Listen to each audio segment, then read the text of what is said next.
ABP news आपको रखे आगे। पत्रकार अर्नब गोस्वामी और बार के पूर्व सीईओ के बीच का व्हाट्सएप चैट लीक होने से बड़ा विवाद खड़ा हो गया है। कल पूर्व रक्षा मंत्री AK एंटनी समेत कांग्रेस के 4 बड़े नेताओं से सरकार से पूछा कि बालाकोट हमले और 370 हटाने जैसे राष्ट्रीय सुरक्षा से जुड़े गोपनीय जानकारियां कैसे ली। पूर्व रक्षा मंत्री AK Antony serious concern entire nation. पूर्व विदेश मंत्री सलमान खुर्शीद। जो बात हुई है उससे ये स्पष्ट होता है कि न्यायपालिका पर दबाव डालने का प्रयास या उन पर इन्फ्लुएंस डालने का प्रयास किया गया है। पूर्व गृह मंत्री सुनील कुमार शिंदे। इसकी इंक्वायरी होनी चाहिए, पर्टिकुलरली ऑफिशियल सीक्रेट एक्ट के बारे में। राज्यसभा में कांग्रेस संसदीय दल के नेता Ghulam Nabi Azad. One is the security part, but the basic point is how to manipulate the TRP. और कांग्रेस के प्रवक्ता पवन खेड़ा। अर्नब गोस्वामी जो अपने आप को पत्रकार कहते हैं, मैं उन्हें पत्रकार नहीं कहूंगा। कांग्रेस के बड़े नेता अपनी जुबान से हमलावर हैं और ये हमला हो रहा है केंद्र सरकार पर। आरोप है कि केंद्र में बैठे कुछ लोगों ने देश की सुरक्षा से समझौता करते हुए राष्ट्रीय महत्व की कुछ गोपनीय जानकारी पत्रकार अर्नब गोस्वामी के साथ साझा की। कांग्रेस का आरोप है कि आजाद भारत के इतिहास में पहली बार ऐसा हुआ है कि सरकार ने राष्ट्रीय सुरक्षा के साथ खिलवाड़ किया है। 73 साल के इतिहास में स्वतंत्र भारत में राष्ट्रीय सुरक्षा के साथ ऐसा खिलवाड़ होते इस देश ने नहीं देखा।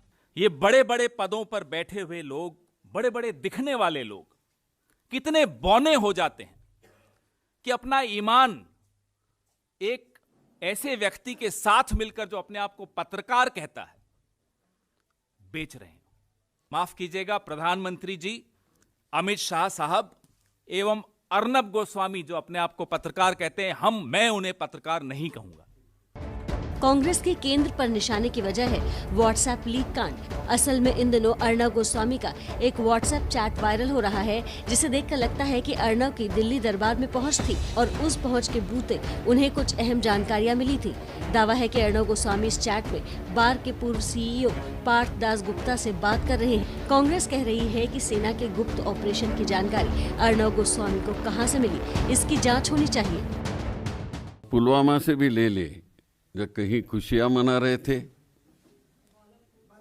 बालाकोट, हाँ बालाघाट तो इधर, बालाकोट कहाँ खुशियां मना रहे थे, लेकिन देश तो 40 लोग हमारे जवान मृत्यु हो गए थे, उसमें दुख में थे। तो ये अंतोनी जी ने जो कहा कि इसकी इंक्वायरी होनी चाहिए। कांग्रेस दोषियों पर कार्रवाई के लिए राष्ट्रीय सुरक्षा के लिए बनाए गए नियमों का हवाला दे रही है। तो जो अभी अर्नब गोस्वामी ने किया वो केवल देश के लिए नहीं, तो पूरे जर्नलिज्म के लिए एक लांछनास्पद चीज है। जैसे इतने साल में किसी जर्नलिस्ट ने, किसी संस्था ने इस तरह का नेशनल सिक्योरिटी एक्ट के बारे में उल्लंघन किया है, ऐसी घटना इस देश में नहीं होगी। कांग्रेस के आरोप सियासी हैं और उसके टारगेट पर केंद्र सरकार है, लेकिन इस सब की वजह है अर्नब गोस्वामी का चैट। कहा जा रहा है कि अर्नब गोस्वामी ने सब कुछ चैनल की TRP ज्यादा करने के लिए किया था। इसलिए एक्सपर्ट का सवाल TRP के उस सिस्टम को लेकर भी है जिसके साथ गड़बड़ झाला किए जाने की गुंजाइश थी। आरोप है कि अर्नब ने इस सिस्टम की उसी कमी का फायदा उठाया। फायदा उठाने के लिए वो पार्थ के संपर्क में थे। कांग्रेस ने अगर जांच की मांग की है तो महाराष्ट्र में कांग्रेस के साथ सरकार चला रही शिवसेना भी कह रही है कि पूरा मामला देश की आंतरिक सुरक्षा के लिए खतरा है और दोषियों के खिलाफ कार्रवाई होनी चाहिए। ये सीक्रेट्स इस तरह से अगर बाहर आते हैं, अगर ये कोई मिलिट्री या डिफेंस का कोई एक जवान होता है, उसके पास कोई मैप भी मिलता है, कोई कागज मिलता है, तो उसको पकड़कर उसका कोर्ट मार्शल हो। ये देश का बच्चा बच्चा जानता था कि देश का नेतृत्व एक मजबूत प्रधानमंत्री कर रहे हैं। ये पूरा देश जानता था कि हमारी सेना जो है उसका पराक्रम ऐसा है कि वो जवाब जरूर देगी। अर्णव गोस्वामी की चैट का ये पूरा मामला टीआरपी घोटाले की जांच के दौरान सामने आया है। मुंबई पुलिस ने पिछले साल टीआरपी घोटाले में केस दर्ज किया था। अर्णव इस चक्कर में जेल भी जा चुके हैं। आपको बता दें, अर्णव गोस्वामी पर क्या गंभीर आरोप लगे हैं, आप सब जानना चाहते होंगे। क्या है व्हाट्सएप चैट लीक कांड, हमारी इस रिपोर्ट से समझिए।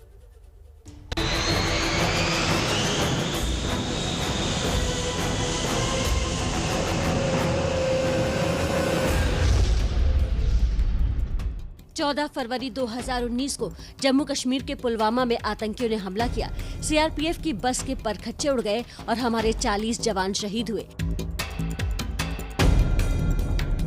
इस हमले के 12 दिन बाद 26 फरवरी 2019 को भारतीय वायुसेना ने पीओके में घुसकर हमला किया और बालाकोट में जैश ए मोहम्मद के आतंकी कैंप को नेस्तनाबूद किया।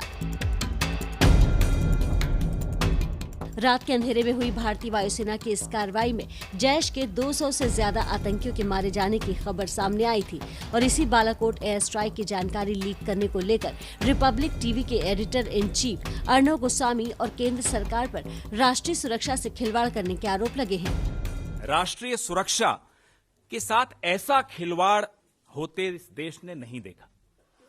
आजाद हिंदुस्तान के प्रधानमंत्री, उनके कार्यालय, गृह मंत्री एवं पूरी सरकार की मर्यादा को छिन्न भिन्न होते हुए भी ये देश देख रहा है। और ये पूरा मामला सामने आया उस चैट के सामने आने के बाद जिसमें अर्णव गोस्वामी बार्क के तत्कालीन सीईओ पार्थ दास गुप्ता से बात कर रहे हैं। बार्क टीवी की टीआरपी रेटिंग मापने वाली एजेंसी है और अर्णव गोस्वामी पर पिछले साल की टीआरपी रेटिंग में छेड़छाड़ करने का आरोप लगा था।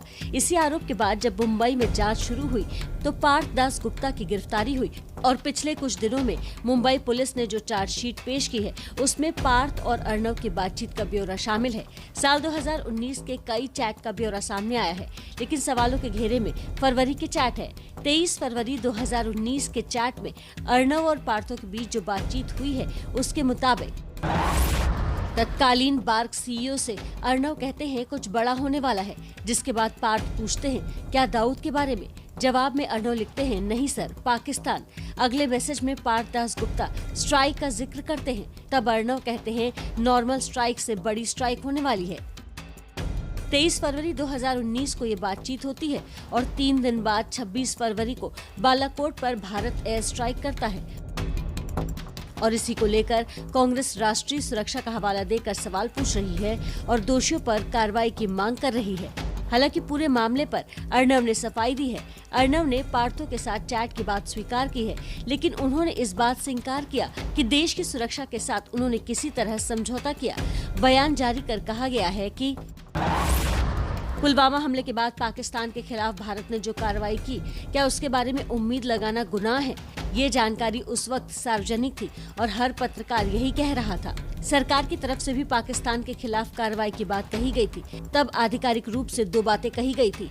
पहली ये कि भारत की सेना मुंहतोड़ जवाब देगी और दूसरी ये कि जवाबी कार्रवाई के लिए जगह और समय भारत तय करेगा। सरकार ने जो बातें कही उसे बताना क्या गुनाह है?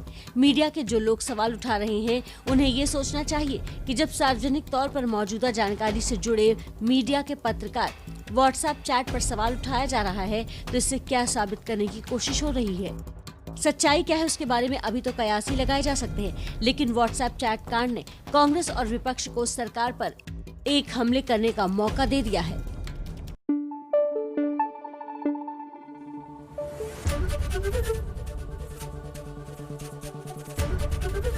एबीपी न्यूज आपको रखे आगे।